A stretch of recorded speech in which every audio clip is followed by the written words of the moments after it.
যেসব জেলায় রয়েছে বৃষ্টির সম্ভাবনা, সকল সমুদ্র বন্দরের জন্য রয়েছে সতর্ক সংকেত। এবার কমবে তাপমাত্রা, বাড়বে শীত, রয়েছে ঘন কুয়াশার পূর্বাভাস। আসসালামু আলাইকুম প্রিয় দর্শক, সবাইকে আমন্ত্রণ জানাচ্ছি এই মুহূর্তে পাওয়া আবহাওয়ার গুরুত্বপূর্ণ নতুন আপডেটে। সবার আগে আবহাওয়ার সঠিক খবর পেতে আমাদের চ্যানেলটি সাবস্ক্রাইব করে রাখুন এবং কে কোন জেলা থেকে দেখছেন অবশ্যই কমেন্ট করে জানিয়ে দিন। সুস্পষ্ট লঘুচাপটি দক্ষিণ বঙ্গোপসাগর এবং তৎসংলগ্ন এলাকায় বিরাজমান রয়েছে। এটি আরো উত্তর পশ্চিম দিকে সামান্য অগ্রসর ও ঘনীভূত হতে পারে। এর বর্ধিত অংশ উত্তর বঙ্গোপসাগর পর্যন্ত বিস্তৃত রয়েছে। এবার জেনে নিই কি বলা হয়েছে 22 ও 23 ডিসেম্বরের আবহাওয়ার পূর্বাভাসে। 22 ডিসেম্বরের আবহাওয়ার পূর্বাভাসে বলা হয়েছে, দক্ষিণ বঙ্গোপসাগরে অবস্থান করা লঘুচাপটির প্রভাবে বঙ্গোপসাগরের উপকূলীয় বিভাগ, খুলনা, বরিশাল ও চট্টগ্রাম বিভাগের দু এক জায়গায় হালকা থেকে মাঝারি ধরনের বৃষ্টি হতে পারে।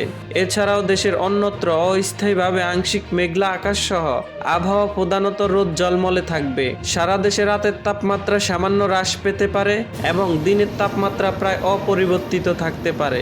শেষ রাত থেকে ভোর পর্যন্ত দেশের উত্তর অঞ্চলের কোথাও কোথাও হালকা থেকে মাঝারি ধরনের কুয়াশা পড়তে পারে। 23 ডিসেম্বরের আবহাওয়ার পূর্বাভাসে বলা হয়েছে, দেশের কোথাও কোনো বৃষ্টির সম্ভাবনা নেই এবং দেশের আকাশ অস্থায়ীভাবে আংশিক মেঘলা আকাশ সহ আবহাওয়া প্রধানত শুষ্ক থাকতে পারে।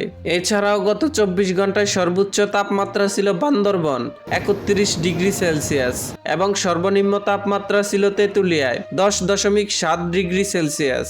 সামুদ্রিক আবহাওয়া, পশ্চিম মধ্য বঙ্গোপসাগর ও তৎসংলগ্ন এলাকায় অবস্থানরত নিম্নচাপটি উত্তর পূর্ব দিকে অগ্রসর হয়ে একই এলাকায় বিরাজমান রয়েছে, তাই সাগর কিছুটা উত্তাল রয়েছে।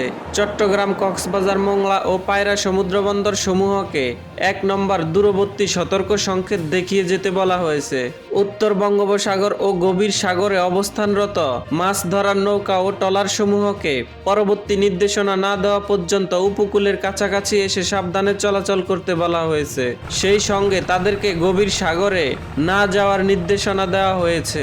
এছাড়াও আবহাওয়াবিদ তরিফুল নেওয়াজ কবির স্বাক্ষরিত 22 ডিসেম্বরের আবহাওয়ার পূর্বাভাসে বলা হয়েছে, দক্ষিণ বঙ্গোপসাগরে অবস্থান করা লঘুচাপটির প্রভাবে বঙ্গোপসাগর উপকূলীয় বিভাগ, খুলনা, বরিশাল ও চট্টগ্রামের জেলাগুলোর দু এক জায়গায় হালকা বৃষ্টি হতে পারে।